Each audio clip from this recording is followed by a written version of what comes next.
Welcome to the Unapologetically Unstoppable Women podcast, the show where ambition is celebrated, not silenced. Lori, Ann, and Angie are your hosts, and each week we dive into real, unfiltered conversations about women doing extraordinary things in their lives and in their businesses. Here we don't shrink to fit expectations or apologize for our success. We share stories that are inspiring, hilarious, and always authentic, because becoming unstoppable isn't about perfection, it's about persistence.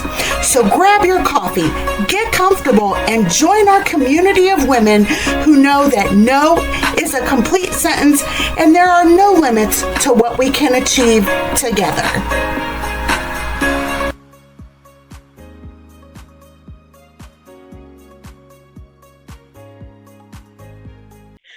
Hello, listeners, and welcome to another episode of the Unapologetically Unstoppable Women podcast.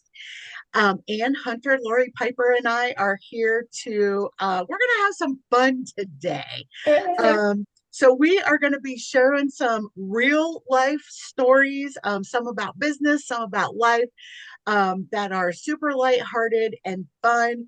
And perhaps there'll be some lessons learned along the way. You just never know. I feel like there's going to be some rabbit holes that we're going to go down today, but they're going to be super fun. So buckle up, listen in, and welcome to the show. So it's nice to see you, Ann and Lori. Hey, Great to see you. Nice to see you too. I feel like I haven't been on in forever. And I think I've only missed like 2 weeks, but it feels like forever. And I look so forward to this, but when I miss a week, I truly am a little bit devastated. Yeah, I hear you. I hear you. Yeah, that FOMO is real, and when you do miss out, it's like, oh, yeah. That's so funny that you just said FOMO, because I was doing something last night and I'm like, and this thought just popped into my head. I was like, oh, I'm so glad my training is at 11 because I have podcast FOMO, and so I don't have to deal with it today. And so I just had that thought, and I did not share that with you. So, oh my gosh, how funny! I love it. See, we're like connected. I know. in a way. Oh my gosh! So, I have a pretty funny story to tell that happened fairly recently. So, in the Girl with the Purple Hair Talks Business podcast, one of my listeners reached out to me and wanted to have a chat, and she just wanted to share some things. And so we were having a conversation, and I could tell she had an accent, but I couldn't quite place what the accent was. And so she was, she asked me where I was from, and I said, Northeast Ohio and Amish country. And she said, well, I'm from Macedonia. Well, there's a Macedonia, Ohio, in Northeast Ohio. And I said, oh, you're not far from me. And she's like, I doubt it. And she gave me this look. And I was like, oh, and I'm like, well, there could be Macedonias all over the country. I don't know. And she's like, I'm in the Balkan Islands. And I was like, the what?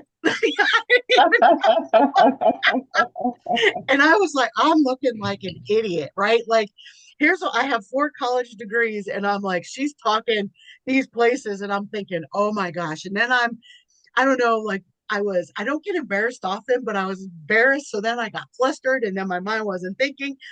And she could tell I was a deer in the headlights. And she goes, I'm by Greece. And I was like, oh, okay. I'm like, I didn't know that there was a country called Macedonia. I didn't know there were the Balkan Islands. And I was like, oh my gosh. It was not one of my finer moments. She handled it with such grace. But so then I had to do some research. And for those inquiring minds who want to know, it is the former Yugoslavia. I knew if she would have said Yugoslavia, I'd have been all good. But who knew that this changed in things? And so my husband's a history teacher, and he was like, oh my gosh, Angie, seriously? Like, he just thinks that should be common knowledge. I'm like, why would it be common knowledge? Right? Like, I don't sit in that space. I knew it. Didn't you know it, Ann? I I'm knew there just was a teasing. country Macedonia. I didn't know there was a Macedonia, Ohio. So True. still learned something. I knew where the Balkan Islands were. I didn't know they were by Greece, though.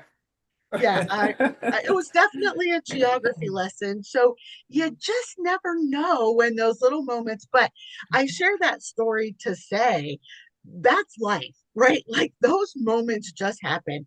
And I could have, if I wasn't a person of integrity, I could have been like, oh, yeah, I know right where you're at. Clearly, I didn't. And so, and luckily she handled it with just such grace and everything, but she probably thought, Angie's an idiot. And I was just like, Don't think oh, she thought that.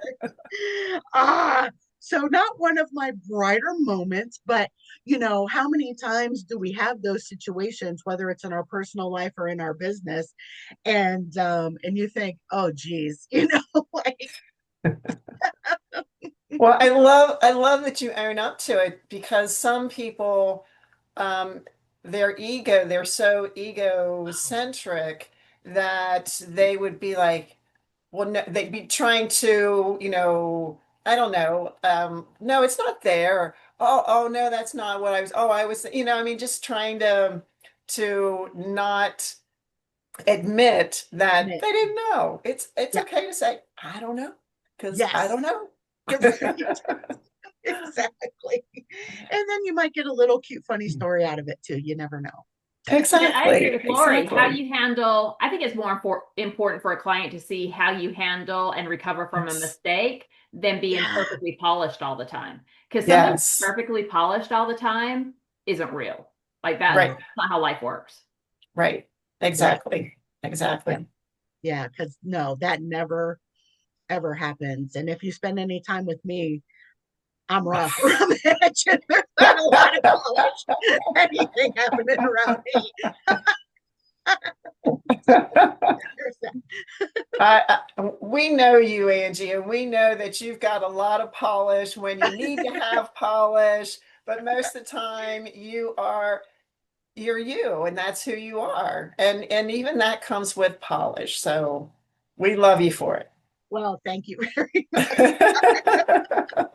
Oh, is this going to be a love fest much. today? Yeah, we're all really good friends, listeners, if you couldn't tell. So Uh, I am a John Maxwell trained coach, communication, speaking, training. You would think I have it together. I use this with my clients when I'm coaching on communication. So I didn't do this with a client, but I use it as an example of failed communication. The power went out one night. I don't know, at like 5 or 6 o'clock. And I sat around for a little while. There's nothing to do. I can't watch TV. Don't know when it's coming back on.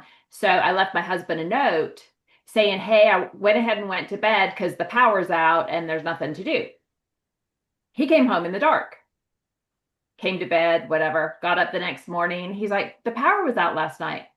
I'm like, I know. I left you a note. He's like, Ann, the power was Was out. I out. didn't see your oh, note. And I'm like, but I left a note.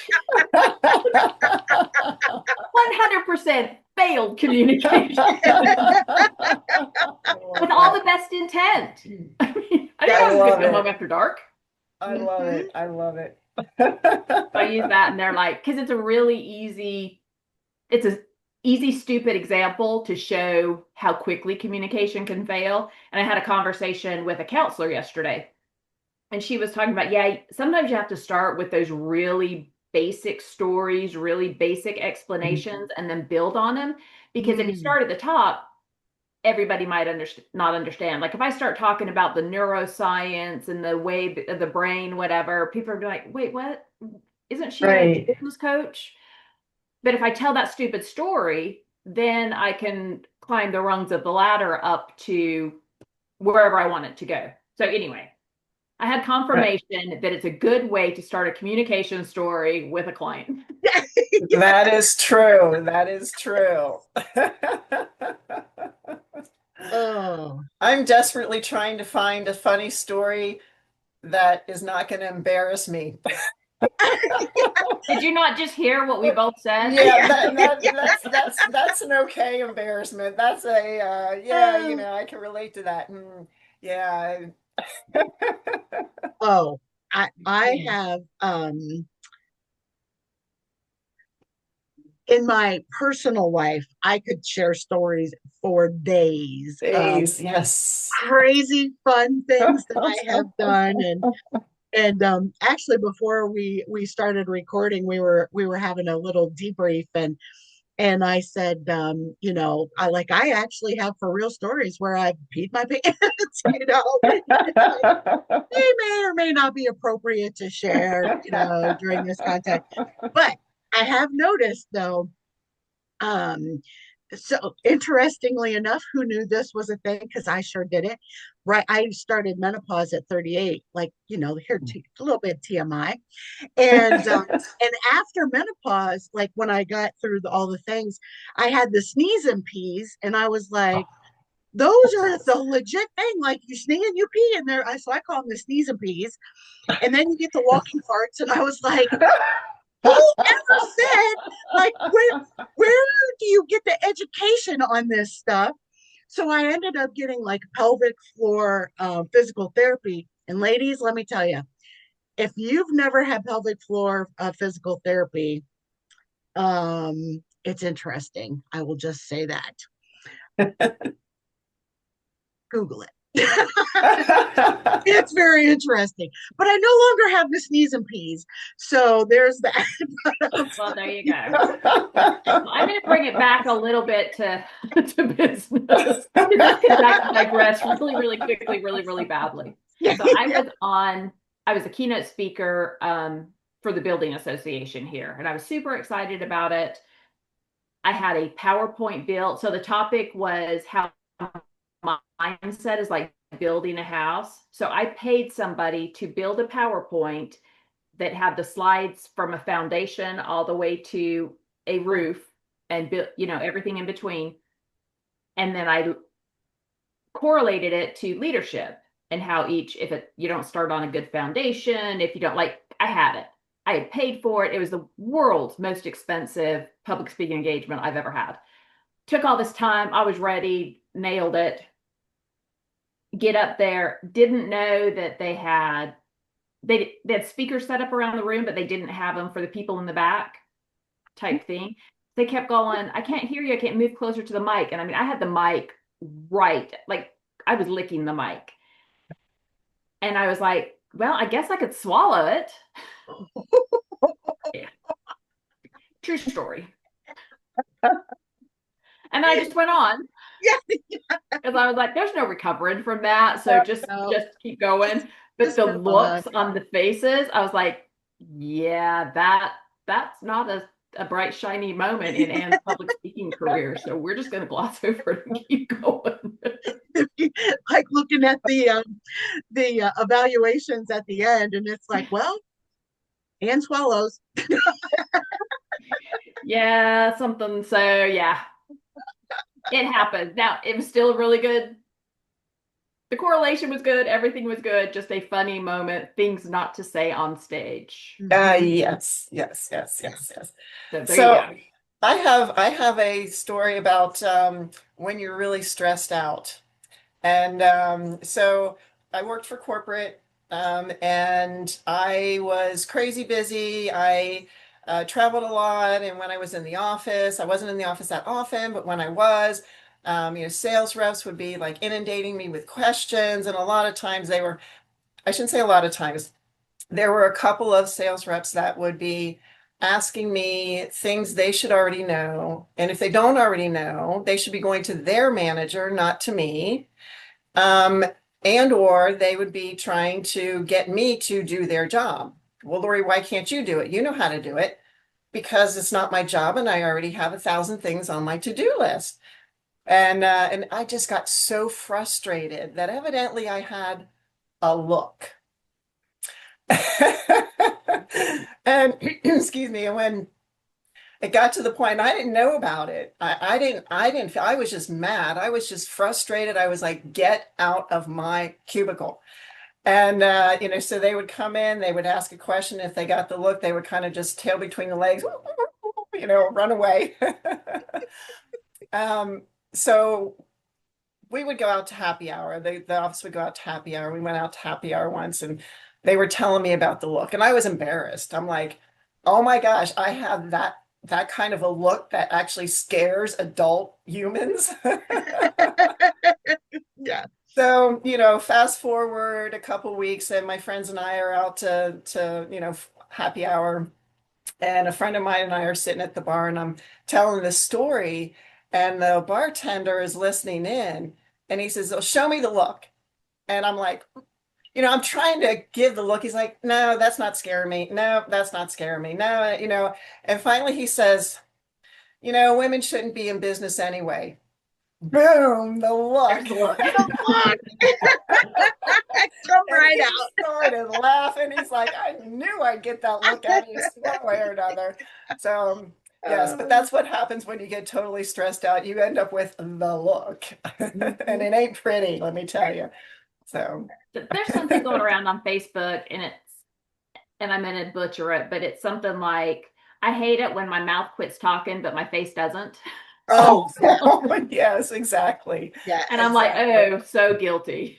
So Mhm. guilty of that. Oh, yeah. Oh, yeah. yeah. Me I too. have an in office funny story. Um, when I was working in the corporate world, I was in my office, and John, who's my now husband, this was a long time ago. Um, we had just started dating, and you know what it's like when you just Mhm. start dating. It's like the little puppy Yeah. love, and and all these things, and and I don't. I obviously was thinking about him, and one of the young men, and when I was old enough to be his mom, so young men that I supervised come walking in my office to ask me a question, and I called John Sweetie Pie, and I said, "What do you need, Sweetie Pie?" And I was like, "Oh God," because I was thinking about John. This young man standing up, I'm like, I'm gonna get called into human resources, sexual harassment, something, and I was like, oh my gosh. So luckily he just laughed it off or whatever, but I was like, that was so embarrassing. Because obviously my mind was not on my work, and I'm like, wow, it's a good thing I left it at Sweetie Pie. Didn't say anything else. You know, that could have ended ugly. Have you Mhm. ever, at the end of a phone conversation with a client, so I love you, and then just hung up because you're used to saying that with a Oh spouse? yeah. So without thinking about it, you're like, love you, and you hang up and you're like, huh, okay, we'll just see where that goes. About 50% of the time they let it go, and the other 50% I get a text or like either love you too, which cracks Oh me up, yes. or like, I don't think we have that kind of a relationship. The people that choose to comment are the best because you don't know what they're going to say. Oh yeah. Right, right. Yeah. They know you well enough to know you to Yes. know you. Yeah. Yep. And another one, I had a boyfriend, Scott, and a client, Scott. Mm. And I accidentally texted something provocative to client Scott. And he knew my boyfriend too. And he texted back and he said, I don't think you meant to send this to me. And I was like, I was mortified. So Right. then I put in my phone, Scott my client, Scott my boyfriend. So delineate between the two because like I can't have that happen. Unfortunately, what I said wasn't like over the top bad, but it was innuendo bad. Innuendo. Yes. Mhm. I'm like, Flirty. oh, this could have gone south really Yes. quickly. So we all have those moments where it's just you get going too fast. You Yep. think you hung up the phone and you didn't, and you yell at a guy in front of you in the car, and the words may not be in the Bible that you're using, and yeah, It's and just so they're it's like, just life. you can hear them screaming on the other end, hang up the phone. Or they hang Yep. up and then text you, like, oh, so that's how you really talk when you're in the car. Yeah, sorry. That's Oops. when I blame ugly Angie, because I have an ugly Angie, and I'm like, oh, ugly Oh. Angie just came out for a minute, and then I had to put her back. I hate those non-biblical words I use. Sometimes they just blurt out. I know. I'm embarrassed by it. I don't let people ride in my car with me, and that's why. Oh, really? Yeah. Yeah, I so have you no can, patience in traffic. It's really, uh, really actually terrible. Uh, I used to be like that. I used to be like that. I don't have to drive very often anymore, so I'm not driving to the office at rush hour and back during rush hour, and so I can be a lot more patient because I don't have to put up with it every day. When yeah. I don't have to get somewhere quickly, I'm like, who cares? What else do I have to do? Yeah. And then I can calm down. But if I have to get someplace, which is usually all the time, Yes.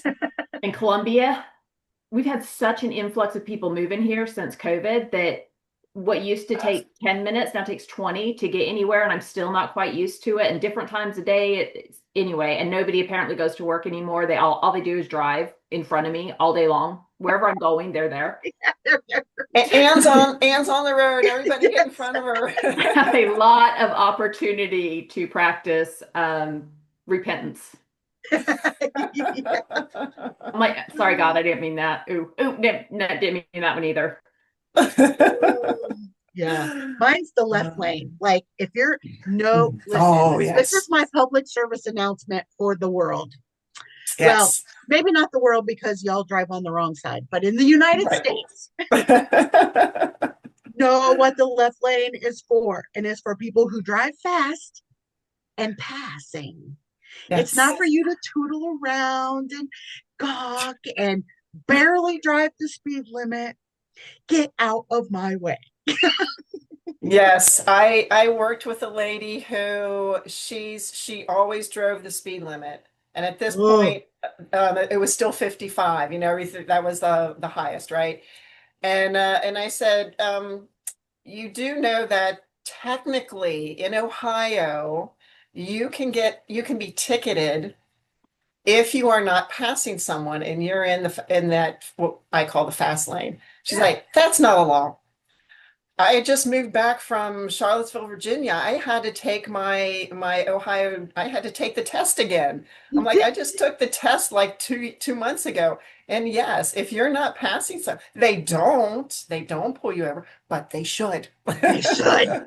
I'm like, they should. I'm like, seriously, it is like such a basic driving thing. Know what the left lane is, Yes, please and thank yes, Okay, yes. now let's flip it a little. Let's equate some of these stories to what people in business like. What do we want our Um, listeners to learn from these silly stories that we've told? What do you want their takeaways to be? First of all, laughter is the best medicine. Being able to laugh at 100%. yourself, being able to look at like even things that make you crazy, somebody in front of you in the fast lane going 55, you can laugh about it, So taking things in stride is Yep. a lot better for your mental and physical and business well-being. Do you And remember? I think we okay. talked, I don't know, it was whenever I was on the podcast last, but that 8 hours of stress. So if you spend 8 hours stressed at work, it's like 40 hours or something. It equates like 40 hours of stress instead of eight. So that's the buildup of stress in the body. So yeah, Right. 100% laugh or cry. Yeah. Yes. Some people are Or cry. cry. My sister's a crier, and I'm like, but then your face is puffy and you have a headache. I'm like, laughing, there's no downside. You Yes. get It's laugh so lines. I'm yes. good. I I'm gonna get know, me lines too. anyway. I might as well have them Me be laugh too. lines. Yeah. So, what other takeaways do we want our listeners to get? Because everybody does stupid stuff at work. Oh, And oh, if you're an yes. entrepreneur, and I mean, I could spend a lot of time beating myself up for the stupid stuff. I do say it's not intentional, it just happens. Yeah. Right. And accepting the things that we have no control over. And let's be honest, there are very few things that we do actually have control over. And so, sometimes the spanner gets thrown in the works with whatever the situation is, and you got to roll with it. You got to find a way to deal with it. And so you have a choice. You can choose to let it stress you out and ruin your day or ruin the rest of your day, or you can be like, well, and have a little moment and just move on. And because yeah, I mean, there's just so few things that we can control in life and in business that you've got to find a way to deal with it so that you're not walking around like this all day long, right? Well, and for me, I preach in my business. So one of my core values is authenticity. I preach that. I tell everybody, I'm like, look, I am the same person, except for when I'm driving a car. I'll take that caveat. When I'm driving a car, I'm a little bit of the devil. But I'm pretty much the same person all the time. I talk the same. I don't, I may not cuss in a client call, but the words I use are pretty much across the board. I want people to know I'm authentic, even when I make a mistake. Like, Yes. the because I feel like they can learn from it and I can learn from it. I'm like, I told you I was Mhm. real. Sorry. Yeah. Like we Yeah. talked about at the beginning, how you Right, respond is more right, important than how you are when you're perfect all the time. Yes. right. And when well, nobody's perfect, first of No. all, right? I mean, nobody's perfect. And if Yeah. you're trying to be perfect, you're fake. You're obviously being fake. I mean, it's so easy to recognize that. But also, a lot of times the mistakes we make come with lessons that we needed to learn in order Yes. to move forward. And because I know people who say, yeah, but I tried this and it didn't work, and I tried this and it didn't work. Well, did you ever step back and look at what did you learn from that this didn't work and that didn't work? When we stop to do a little bit of assessment, that really helps us to understand, well, it didn't work because I hated it. I Right. hated that job. And so, of course, it's not going to work. Or, I made this mistake and I'm not going to make it again. Hmm. And it's very life changing to look at life that way because no one is perfect. Nobody has a perfect day. We can label it perfect because we had a good day, but no, nothing is absolutely perfect. Nope. 100%. And it's the beginning of October, but we're getting to that time of year where if you're a business owner, you're starting to set goals and write your business plan and stuff so you know what next year looks like. Because if you wait until January 1st to do that, you're already behind. So, You're late. there's a Mhm. lot of discussions I'm in right now about vision boards and setting themselves up for the next year and all of that kind of stuff. And one of the things, and Angie's heard me say this, probably she could say it better or with the exact same words I do. If you set a goal in January, one, you should review your goals at least monthly, but if not monthly, quarterly at the longest. And if you get to that goal, say you set a goal in January and you're reviewing it in March for the second quarter and you're like, I didn't hit that goal. Take a step back and go, why didn't I hit it? And chances Mm. are it's because it really wasn't that important to you. We write our goals by what we think they should be a lot of times instead of by our why, what matters to us, what's going to help me keep going. And it's not motivation because we still have to focus and work whether we're motivated or not. So, what is it what's important to me? Because if you do it based on your heart instead of based on what you think somebody wants from you, Yep. you're never going to hit it. That's key. So look at it in January, February, March. And if you realize, dang, that's just not important to me anymore, take it off your list. Don't let Right. it be a Yeah. goal. But if you wait until Yeah. December of that same year, so you've got an entire year and you didn't hit that goal, you're going to attach shame and guilt and because you didn't stop it soon enough. And now you're feeling bad about yourself. You may feel so bad that you roll it over to the next year and miss it again Yeah. because you still haven't learned. And I'm going to say me instead of you. Me, I haven't learned it wasn't that important. I have had buy a new car on my goal list for the last 3 years. I still don't drive a new car, and it's because I don't have enough to pay cash. I really, really don't want to go in debt. Cars are so expensive right now. I don't I don't want to spend the money. So even though it's on my list, it is important to me. I really want a new car, but it's not important enough to put myself in a situation that is more important to me. Like staying out of debt is more important than driving a new car. Yep. That it's, yeah, where does it fall in Mhm. the level of priorities? Yeah, it could Exactly. still be important, but it's not, obviously buying a car, staying debt free is more important than buying a new car, even though they're both important. Yep. and So so Yes. once understanding comes yeah, why is more yeah. important than whatever crazy goal. And I forget, Lori, I actually tried to tie this into what you said, and I don't remember why I tried to tie it in. So you're welcome.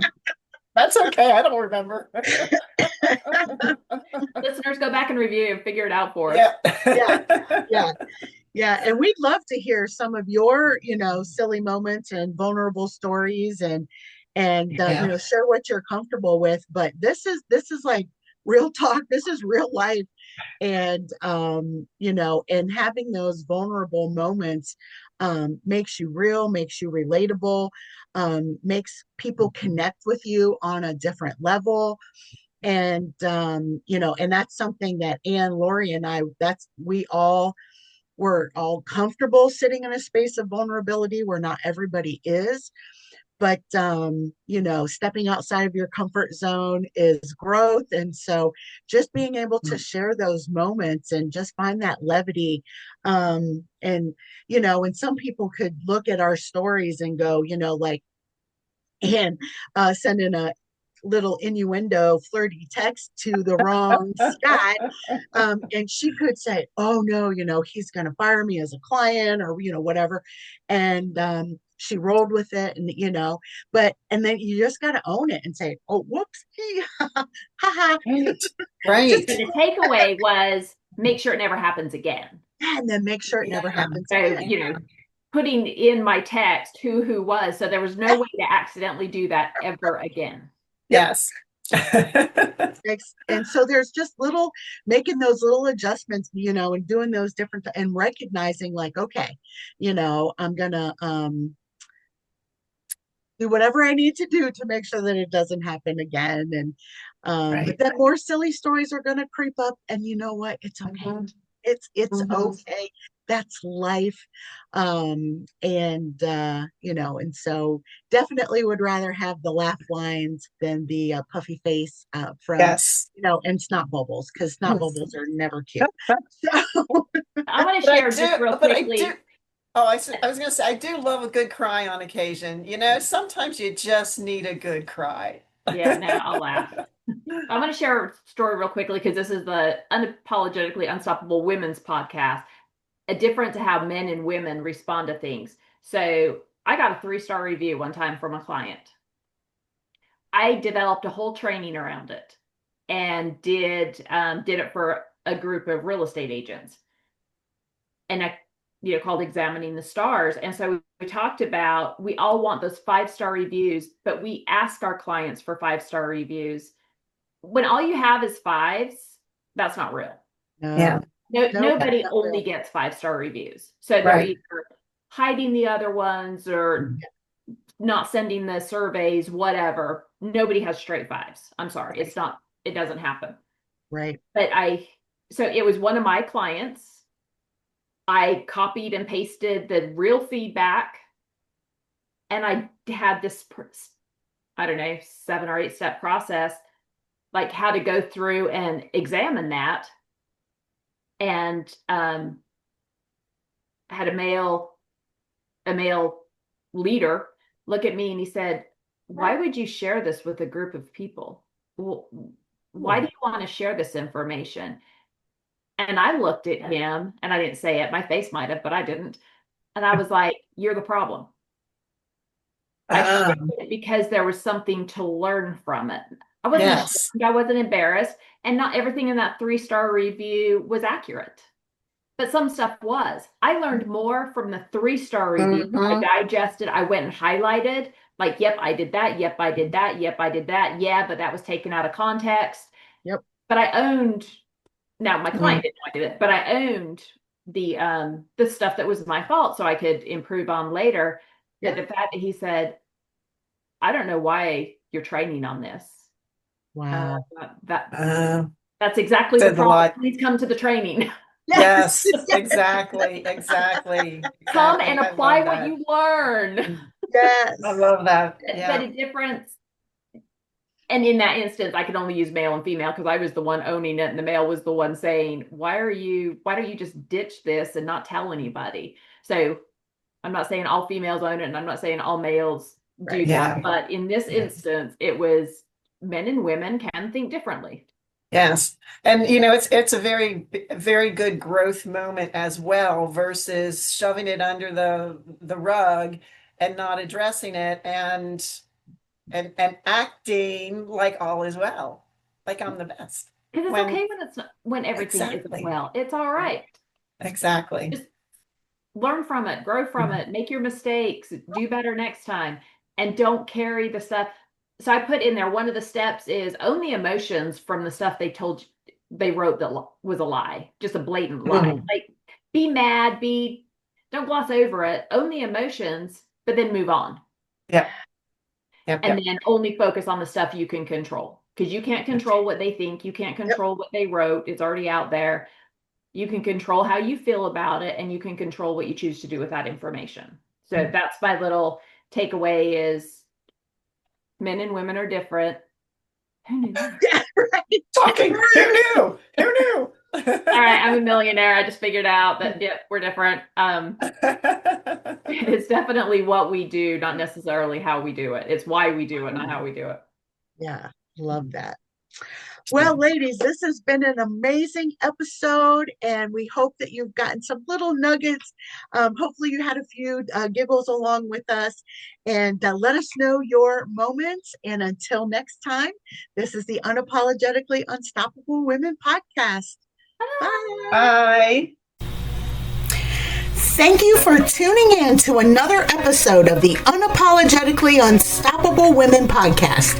If today's conversation fired you up, inspired you, or made you laugh out loud, don't forget to hit subscribe and share this episode with another unstoppable woman in your life. Remember, you don't have to apologize for your ambition, and you never have to shrink to fit someone else's expectations. Keep showing up, keep breaking barriers, and keep living life on your own terms. Until next time, stay unapologetic, stay unstoppable.